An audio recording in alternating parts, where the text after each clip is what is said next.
I'm from Nekota and I love listening to Today FM. My name is Ken Godler and I'm from Australia, but I'm part Fijian from Watraki, and I love listening to Today FM Rocks. For the best music and less talk, we tune into Today FM in National Village. Today FM rocks. My name is Inai Ali and I'm from Ba, and I love the big breakfast on Today FM. I just love it and hope you love it too. My name is Jay from La Paz. I love listening to Today FM. Today FM rocks. My name is Naushin and I'm from Sambeto, and I love Today FM. Today FM rocks. Today's hit music on Today FM.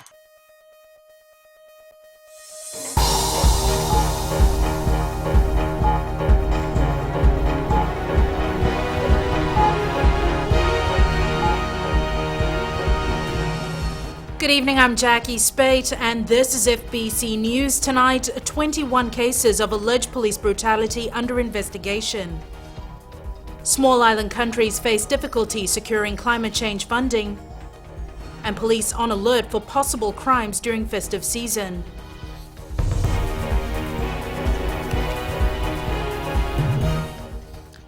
There are 21 reports of alleged police brutality being investigated by the Human Rights and Anti-Discrimination Commission. Following recent reports of alleged violence by police officers, FBC News sought detailed information from the Commission. Ali Kimbia has more. The report covered the last 3 years. Police Chief of Operations Rusiati Tunrabu says it shows the independence of the investigation. We are the law enforcement officers. So we are not above the law. So any police officers that breach the law, he has to face the consequence of it. From the 22 complaints received, 21 files are open pending further investigation, and Tunrabu says the police will not interfere. If it's taken up to the Fiji Human Rights Commission, we will not oppose that. Those are the avenues where general public can go to and report actions of the members of the Fiji police. In instances of police brutality, we brought it to the attention of the police commissioner. In allegations of corruption, we now bring it to the attention of FICAN. The Human Rights Commission says the complaints of bribery involving police officers have been referred to the Fiji Independent Commission Against Corruption. Ali Kimbia, FBC News. Pacific Island states need help securing hundreds of millions of dollars needed for climate change mitigation. Meanwhile, the European Union admits there are issues when small island states reach out for funding. Edwin Nunn reports. The European Union is spending $80 million for climate change adaptation across the Pacific. Getting similar responses from other international agencies isn't so easy. Sometimes there is low capacity in some of the smaller Pacific Island countries.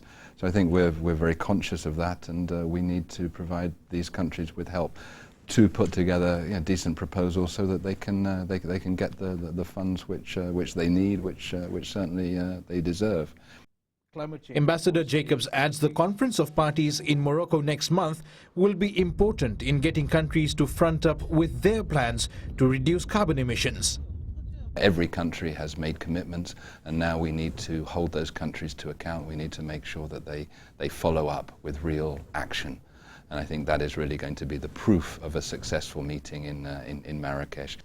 Pacific Island countries struggling with the effects of climate change can also make submissions for financial assistance.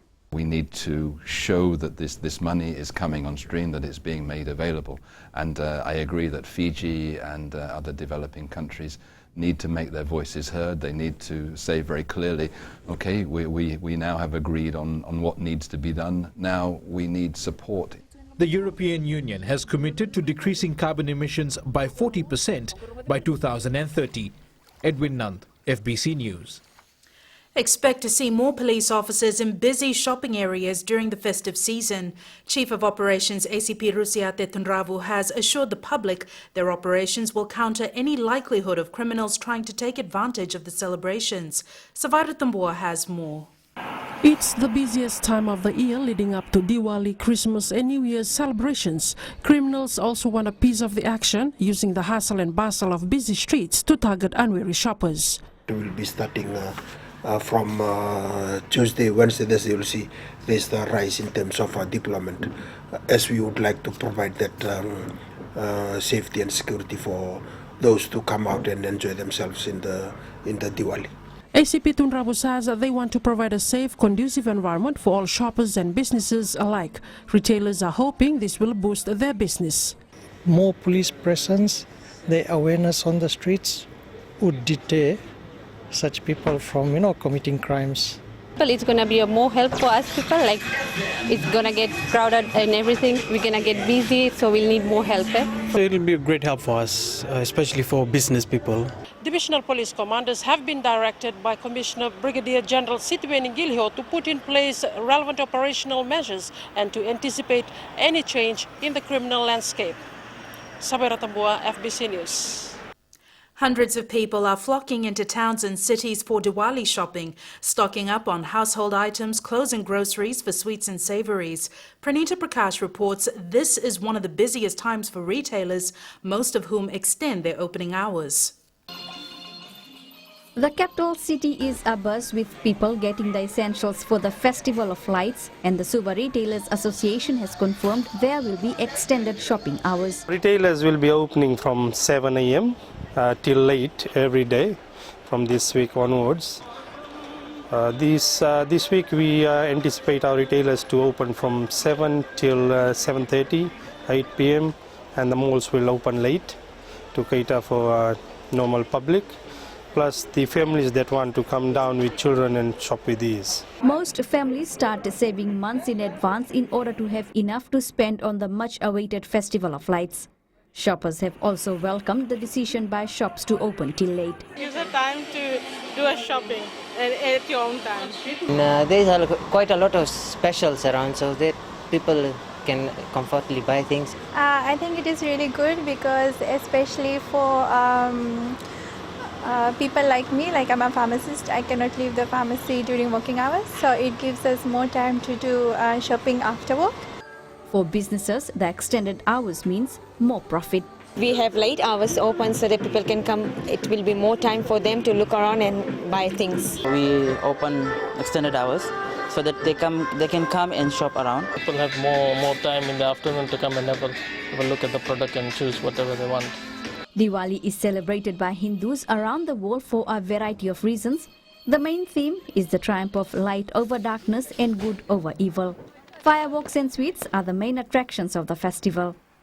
Pranita Prakash, FBC News. Illegal fishing, especially at night, is a concern for many maritime communities in Vanua Levu. Eleanor Torangaiviu reports poachers are robbing some islanders of their livelihood. Maritime communities in Vanua Levu are concerned at the continuous poaching of their marine resources by fishermen and divers from other parts of the country. On Yandua Island, villagers fear their supply is decreasing. These poachers are everywhere. They are taking away our main source of living. Almost nothing grows on our land. On Kia Island in Madhwata, villagers want a ban on night diving and strict penalties to be issued against those caught doing so. The Fisheries Act, has it been reviewed? Because we want punishment to be dished out to those caught poaching in our waters. This simply cannot go on. According to villagers, fishermen or divers come to their ingolingoli around this time of the night between 8 p.m. and 10 p.m. and steal their marine resources. Most of them use UBAs or underwater breathing apparatus, which when used at night is also illegal. Most of the boats also have bigger engines, which makes it easier for them to escape when caught by fish wardens. We need to tighten up a little bit on our enforcement. One thing is the issue of licensing and the consent by the Ngoli owners, but the other issue is these maritime islands, they depend on marine resources. Rawaki told FBC News he will be meeting with the Fisheries Minister Semi Corella Bissau to discuss the issue. He recently led a government delegation on a tour of the maritime islands in Vanua Levu where the issue was raised. Eleanor Turangaviu, FBC News. And unreported cases of child labour in Fiji. Stay with us.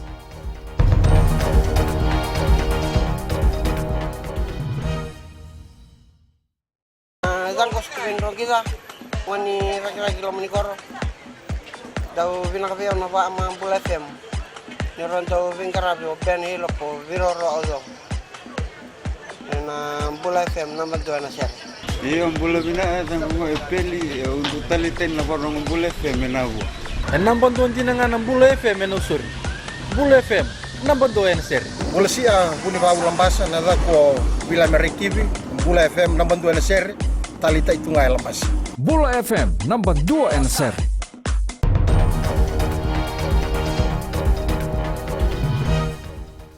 Welcome back. This is FBC News.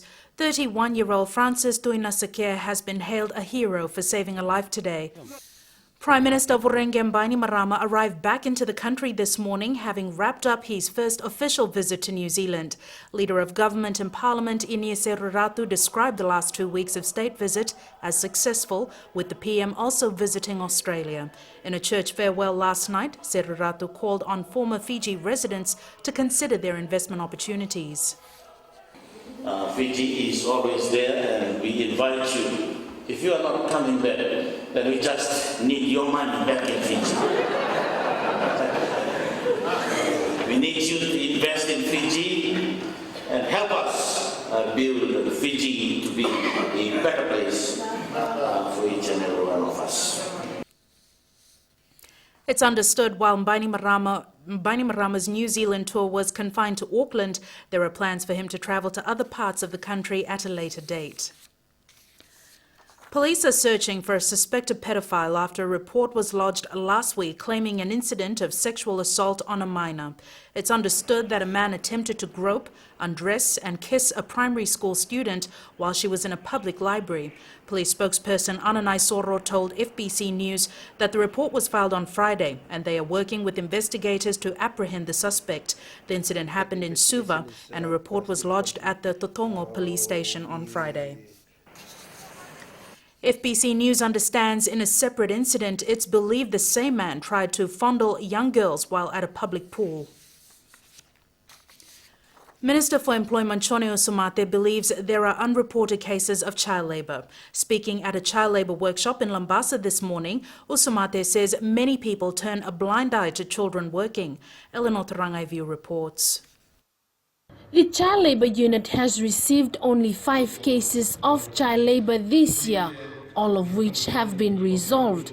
However, Minister Chone Usamate says there are many more unreported cases. I know in my bones, I know inside of me that there are more cases around, that there are more than these 5 that have been reported to us.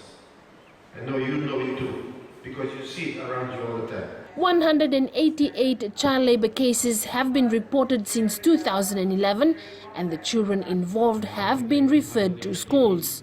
As part of the strategic plan, the unit is currently working with the ILO tackle team on a national action plan for Fiji on the eradication of child labour from our society.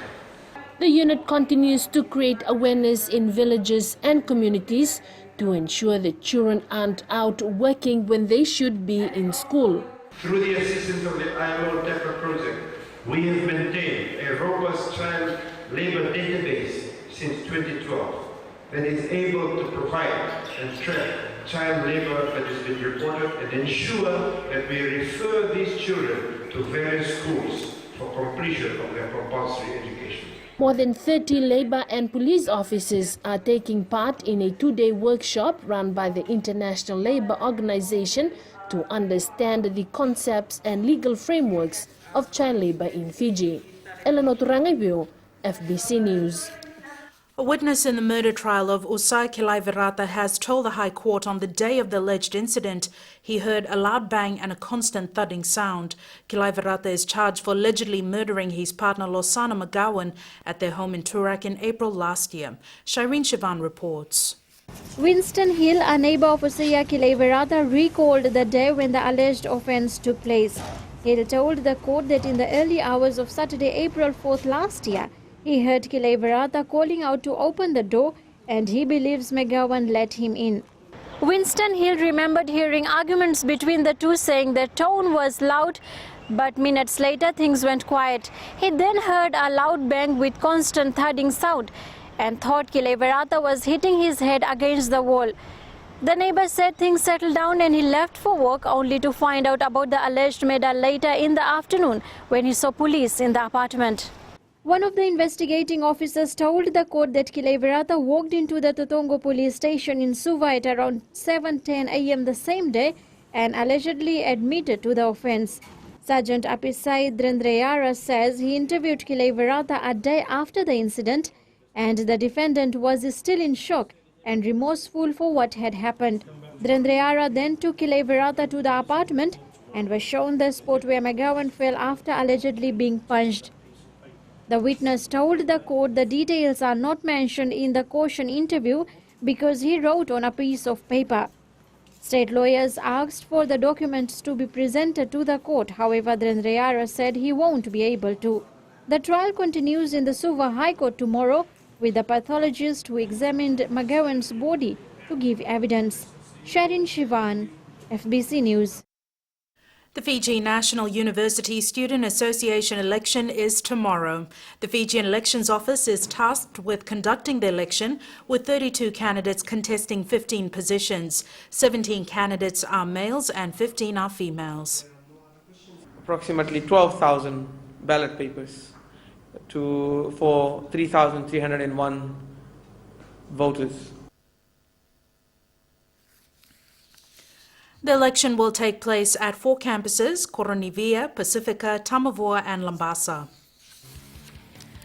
Coming up in sports news, Fiji's Sevens team to march into camp tomorrow. And Fiji goes down against New Zealand in volleyball. That and more after the break.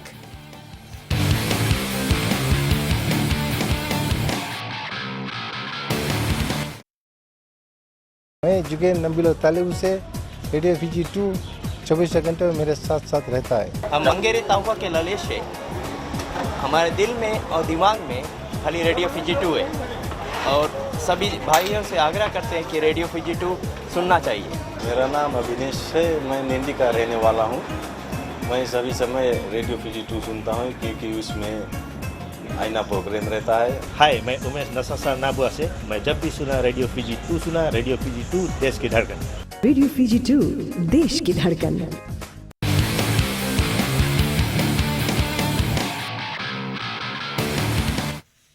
Welcome back. This is FBC Sports.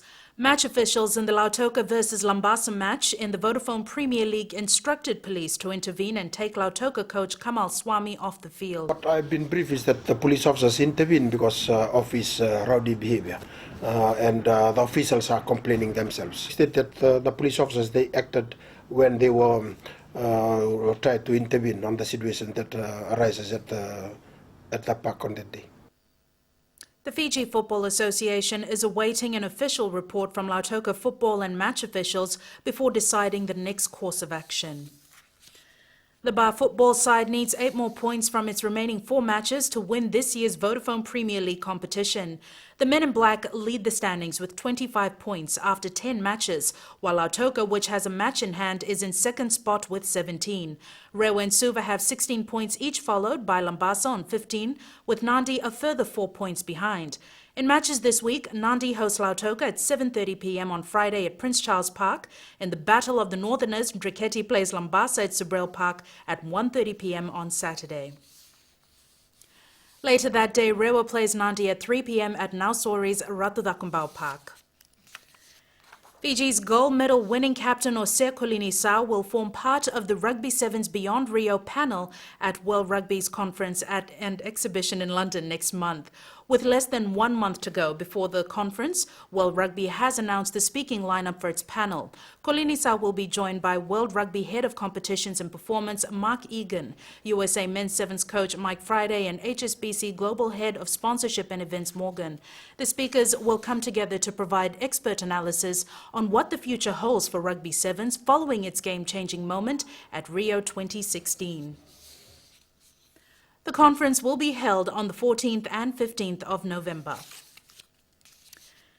And the Vodafone Fiji Sevens extended squad will march into camp tomorrow to prepare for the Oceania Sevens that will be held next month. The Fiji Rugby Union has named 25 players and expects all of them to turn up. The players will be guided by Fiji Sevens manager Ropate Kalvesi and trainer Nathanieli Dhawanimbuka for a week. Fiji won the Oceania Sevens 2 years ago under the guidance of the coach Ben Ryan. Meanwhile, the announcement of the Fiji Sevens coach is expected soon. The Melbourne Cup is once again around the corner, and the hype has started to build for the race that is dubbed as one that stops a nation. A field of 40 horses has been released, with Caulfield Cup winner top favourite. Which already ran, Caulfield Cup was last week, and after that Manikato Stakes, that was another good qualifying race. With Hartnell, Jamaica and Scottish being the top favourites, horses like Who Shot the Barman and Big Orange will also be out to win the race. Horses like Jamaica, it won the Caulfield Cup, it got a very good chance, second favourite. Run the Cup, it will come Saturday, we'll know that. But apart from that, there is a lot of good horses, and I think it will be a new horse to be crowned as a Melbourne Cup king this year. The Zonal Volleyball Championship started on a high note today at the Vodafone Arena in Suva. 11 teams from 5 countries in the region are participating. The championship includes men's and women's divisions. Meli Tavanga reports. Organisers say they are expecting a tough competition in the coming days. Teams from Solomon Islands, Tonga, New Zealand, Cook Islands and Fiji will challenge each other for the Zonal Championship. The men's competition is going to be pretty strong. In the women's competition, it's going to come down between one of the Fijian teams and probably Solomon Islands or Cook Islands. So it's a bit of a mixed bag at the moment, but as the week goes by, you'll see the top teams getting on top of the competition. 3 favourites, Fiji, Tonga and New Zealand, will battle out this Thursday and Friday in the Phase 1 of the World Men's 2018 qualifying tournament, where the winner will qualify to the Phase 2 qualifying tournament in Australia next year. Competition will be high this week, because everybody wants that one spot that's available in Oceania Zonal Volleyball. This championship also features experts in refereeing during the week-long event. Oceania, part of it, pretty good. The World League qualifier, the Oceania qualifying one, I'm expecting a high standard. Meanwhile, looking at the zonal match results today, New Zealand men's won 3 sets to 2 against Fiji, while Fiji women's won all 3 sets against the Solomon Islands. Meli Tawanga, FBC Sports. The Suva cricket side defeated Canberra by 5 wickets in the Crompton Cup underway at Albert Park in Suva. The Canberra team is from the Lau group and is competing in the tournament for the first time. 2 primary school students are also part of their team. We have 4 villages in island Canberra, and they have very team for cricket there. Every Friday we have a club game, match each other. So on this year we form one team, so we challenge us to come and meet the Crompton this year. Canberra takes on Nandi in their next match on Wednesday.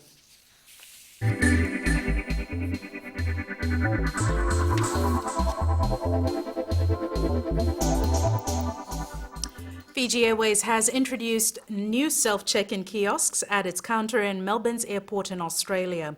While a personalised approach to guest service remains a key element, the airline says the kiosk offers greater customer convenience and less queuing at the busy terminal. To celebrate, the very first passengers using the new kiosk at the Melbourne airport were given high-end duty-free products from Fiji Airways onboard selection.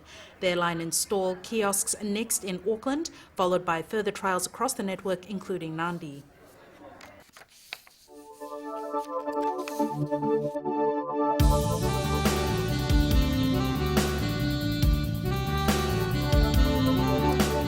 Conditions were mild and sunny in most areas of Fiji today. Looking at the temperatures, Lambasa was the warmest at 32 degrees, while the rest of the centres trailed in the 30s. Savu was the coolest at 28 degrees. For tomorrow, humid conditions are expected in the east and the west, whereas the north can expect a few afternoon showers. And the further outlook, we're looking on to Wednesday. Sunlit skies are predicted to be the weather pattern around the nation. At sea, southeast winds 10 to 15 knots. It can also get up to 20 knots, moderate to rough seas. Recapping the main stories for tonight, 21 cases of alleged police brutality under investigation. Small island countries face difficulty securing climate change funding, and police on alert for possible crimes during festive season. For these stories and others, you can tune in daily to our sister radio station Gold FM. Results from last week's poll question, we had asked, should the ban on fireworks be eased this year? 57% said yes. And even before the results were out, the government last week relaxed the hours for the use of fireworks. This week we are asking, is the school zoning policy working? To answer, visit our FBC website. Be sure to send us newsworthy pictures and videos on email citizenseyes@fbc.com.fj or share it with us via Facebook page FBC News. And if you're on Twitter, follow and tweet us your news tips at FBC_news or simply hashtag FBC News. You've been watching FBC News. I'm Jackie Spade. Good night.